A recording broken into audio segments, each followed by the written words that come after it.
చూస్తారు కదా video run చేసాం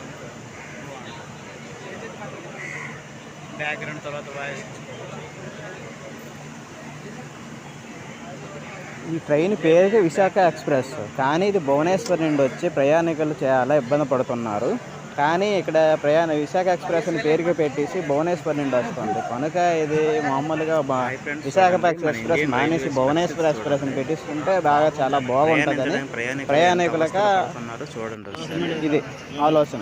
ఒకే భోగిలు జనరల్ భోగిలు కూడా లేదు, జనరల్ భోగిలు కూడా రెండు పెట్టారు, ఆ చివర ఒకటి ఈ చివర. అంటే ఇలాగైతే ప్రయాణికులు ఎలా ప్రయాణిస్తారు, ప్రయాణించడం చాలా ఇబ్బంది పడుతుంది. రైల్వే వ్యవస్థ కూడా చాలా అధ్వానంగా తయారైంది అనడానికి ఇది ఒక నిదర్శనం.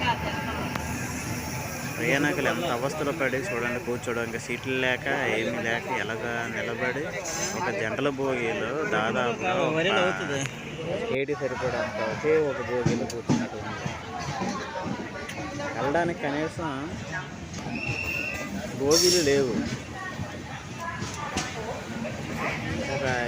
ఒక ఊరు వెళ్ళడానికి ఒకే ట్రైన్ అయితే మరి ఇలాగైతే ప్రయాణించడానికి చాలా ఇబ్బంది పడతారు కదండి ప్రయాణికులు. ప్రతి దగ్గర నుండి కూడా ఈ యొక్క సెషన్ అనేది వస్తుంది వాళ్ళ దగ్గర నుండి అంటున్నారు అందరూ కూడా.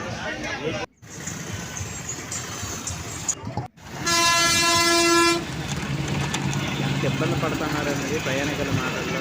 నాయకులు మాత్రం బాగానే ఉన్నారు, కానీ ప్రయాణికులు మాత్రం రైల్వే ప్రయాణికులు మాత్రం చాలా ఇబ్బందులు పడుతున్నారు. ట్రైన్లు కూడా సరిగ్గా లేవు, అందులో భోగిలు కూడా జనరల్ భోగిలు కూడా రెండే పెట్టారు. కరోనాకు ముందు అయితే ఎక్కువ భోగిలు ఉండేవి జనరల్.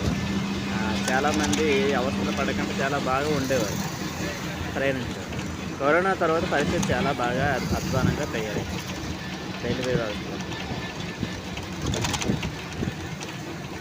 Thank you friends.